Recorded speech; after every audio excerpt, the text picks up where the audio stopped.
So guys आज हम क्या करने वाले हैं, आज हम ह्यूमन रिप्रो का एक इंपॉर्टेंट टॉपिक समझने वाले हैं, जो कि क्या होगा, oogenesis होगा। और oogenesis के बाद में फॉलिकल्स का डेवलपमेंट होगा, और वो भी हम समझने वाले हैं एनसीईआरटी से, यानी कि एनसीईआरटी को पढ़ते हुए जाएंगे और समझते हुए जाएंगे। सो गाइस हम यहाँ से स्टार्ट करेंगे। The process of formation of mature female gamete is called oogenesis and which is markedly different from spermatogenesis. So इस चीज़ को हम यहाँ से समझते हैं। आप देख सकते हो कि यहाँ पे हमारे पास जो oogenesis होता है वो क्या होता है, एक्चुअली में एम्ब्रियो स्टेज पे स्टार्ट हो जाता है, जबकि ये प्यूबर्टी में स्टार्ट होता है। तो पहला डिफरेंस ये हो जाएगा। दूसरा डिफरेंस आप देख सकते हो कि यहाँ पे पोलर बॉडीज़ बनती है, जबकि यहाँ पे कोई पोलर बॉडीज़ का सीन नहीं है। तीसरा डिफरेंस आप देख सकते हो, एक तो ये इस वजह से कि यहाँ पे फिर एक ही ओवा बनेगा, यहाँ पे चार हमारे पास स्पर्म बन जाता है।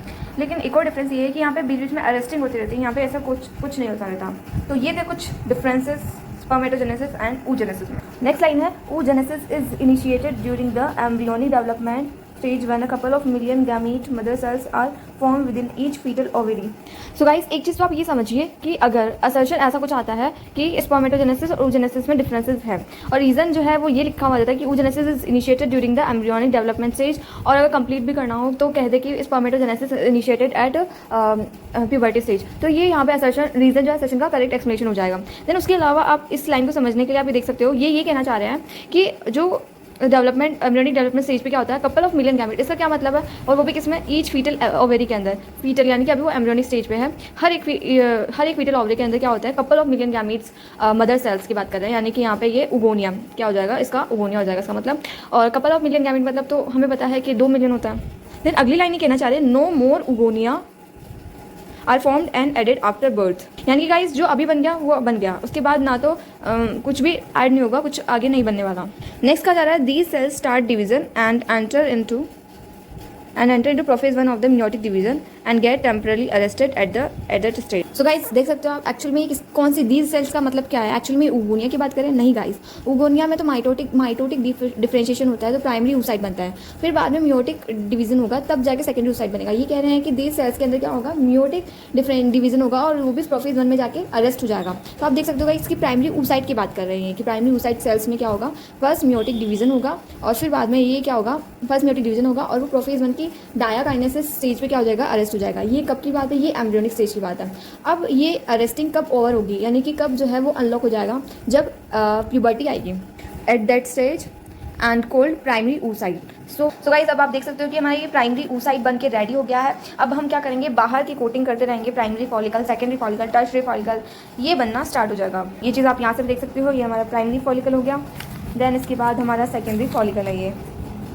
Each primary oocyte then gets surrounded by a layer of granulosa cells and is called the primary follicle. So guys ये ऑरेंज कलर में आपको दिखाने की कोशिश की है लेयर ऑफ granulosa cell, और यही हमारी क्या है, प्राइमरी फॉलिकल है। ये मॉड्यूल से बना हुआ है, इसमें और भी जानकारियाँ हैं, आप चाहते हो तो इससे देख सकते हो। A large number of these follicles degenerate during the phase from birth to puberty. Therefore, at puberty only 60 to 80,000 primary follicles are left in each ovary. So guys आप देख सकते हो, कहाँ तो हम कहते हैं कि कपल ऑफ मिलियन गैमेट्स बन के रेडी हो जाते हैं, और फिर वो डीजनरेट होते होते कहाँ तक रह जाते हैं, 60 to 80,000 ही रह जाते हैं। वो उगोनिया की बात थी वैसे तो, और ये हमारी प्राइमरी फॉलिकल की बात है। The primary follicles get surrounded by more layers of granulosa cells and new theca and are called secondary follicle. So guys आप देख सकते हो कि ऑरेंज लेयर पहले एक ही थी, हमने फिर इसको थोड़ा बढ़ा दिया, क्योंकि एनसीईआरटी ने कहा है कि more layer of granulosa cells and new layer of theca. यहाँ पे थीका भी डेवलप हो जानी चाहिए, इसे आप मॉड्यूल से भी देख सकते हो। The secondary follicle soon transform into tertiary follicle, which is characterized by fluid-filled cavity called antrum. So क्या मतलब है, एक्चुअली में सेकेंडरी फॉलिकल से टर्शियरी फॉलिकल जल्दी बन जाएगी, और एक्चुअली में इसका कैरेक्टरिस्टिक फीचर होगा कि इसके अंदर एंट्रम आ जाएगा। और यहाँ पे लिखा हुआ है कि the theca layer is organised into inner theca interna and outer theca externa. Then it is important to draw your attention that is, पहले हम टर्शियरी फॉलिकल का देख लेते हैं। ये ग्रैनुलोसा सेल्स दिखाई है, इसके अलावा थीका एक्सटर्ना, थीका इंटरना दिखाई हुई है। यहाँ पे एंट्रम भी दिखा हुआ है, बेसमेंट मेम्ब्रेन प्राइमरी oocyte से सेकेंडरी oocyte कन्वर्ट हो गया, ये भी, एंड ब्लड वेसल भी। यहाँ पे आप गाइस देख सकते हो एक चीज़ जो कि एनसीईआरटी मेंशन नहीं है, पर जोना पालिसुरा यहाँ भी दिखाया हुआ है, और यहाँ पे भी दिखाया हुआ है, जो कि ए सेलुलर लेयर होती है।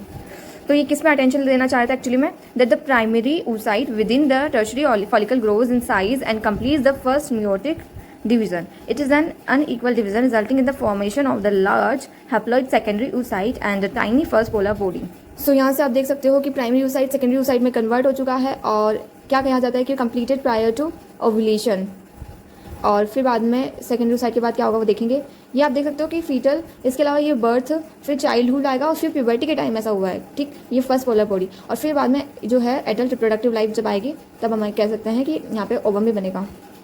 The secondary oocyte retains bulk of the nutrient rich cytoplasm of the primary oocyte। तो इसका क्या मतलब है, प्राइमरी oocyte के अंदर जितना भी उसका मटेरियल, जितना भी उसका साइटोप्लाज्म था वो सेकेंडरी oocyte में चला जाता है, रिटेन कर लेता है सेकेंडरी oocyte। पोलर बॉडी में कुछ नहीं रहता है। Can you think of any advantages for this. तो ये क्वेश्चन पूछा जा रहा है कि इसका कोई एडवांटेजेस है, तो बिल्कुल एडवांटेज है, इसमें कोई वेस्टेज नहीं हुआ। जितना भी हमारा न्यूट्रिएंट मटेरियल था वो हमारे सेकेंडरी oocyte में पहुंचा, पोलर बॉडी में कुछ भी नहीं गया, क्योंकि पोलर बॉडी वैसे हमारे कुछ काम की नहीं थी, वो तो डीजनरेट होनी थी। Does the first polar body born out of the first meiotic division divide further और degenerate. Does the first polar body born out of first meiotic division divide further और डीजनरेट। इसका आंसर डीजनरेट होगा।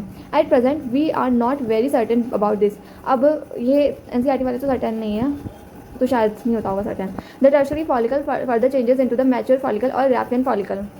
सो ये आपकी mature Graafian follicle, जिसके अंदर आप क्या चेंजेस देख सकते हो, ज़्यादा कोई चेंजेस तो नज़र नहीं आ रहे हैं। The secondary oocyte forms a new membrane called zona pellucida surrounding. Sorry guys, थोड़ी सी बताने में दिक्कत हो गई। सेकेंडरी oocytes के लिए तो एनसीईआरटी भी कहता है, टर्शरी के लिए तो ऑफकोर्स हो ही जाएगा अगर सेकेंडरी के लिए तो। लेकिन गाइस मेरे को कहना था सॉरी प्राइमरी के लिए कि गाइस प्राइमरी के लिए एनसीईआरटी नहीं कहता है, लेकिन प्राइमरी फॉलिकल में भी जोना पेलोसिडा डेवलप हो जाती है, तो यही थोड़ा सा एनसीईआरटी का करेक्शन है। The Graafian follicle now ruptures to release the secondary oocyte ovum कब ओवुलेशन डे पे, और जनरली वो 14 डे ही कहा जाता है, एलएच जब होता है from the ovary by the process called ovulation. Can you identify major difference between spermatogenesis and oogenesis। इसकी बात हमने पहले कर ली है। A diagrammatic representation of spermatogenesis and oogenesis is given.